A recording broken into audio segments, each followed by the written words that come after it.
જય શ્રી કૃષ્ણ મિત્રો, કેમ છો બધા? મજામાં? તમે બધા મજામાં હશો ને અમે પણ બધા મજામાં છીએ. તો ઘણા ટાઈમથી બ્લોગ નથી બનાવ્યો અને અમે ઘણા ટાઈમ પછી હમણાં પાછા ગામડે ગયા હતા ને ગામડેથી પાછા આજે જ આવ્યા છીએ અને આજે આવીને અહીંયા ધામા નાખ્યા છે મારા પપ્પાના ઘરે.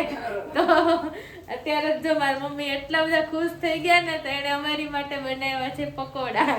આજે મસ્ત મસ્ત ઠંડી છે અને ઠંડીમાં ગરમા ગરમ વસ્તુ ખાવાની મજા જ કંઈક અલગ હોય. તો સરસ મજાના પકોડા બનાવ્યા છે.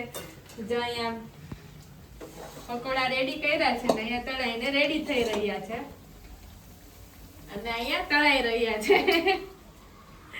તો એકદમ ગરમા ગરમ પકોડાનો પ્રોગ્રામ છે આજે. તો તમને લોકોને પકોડા ભાવે છે એની મને કોમેન્ટ કરવાનું ભૂલતા નહીં. અને જો એ પપ્પાની ઘરે આવીને આપણે તો કઈ કરવાનું ન હોય, શાંતિથી આમથી આટા મારવાના હોય એટલે મમ્મી રસોઈ બનાવી નાખે. તમારી ઘરે પણ આવું થાય છે એની મને કોમેન્ટ કરવાનું ભૂલતા નહીં.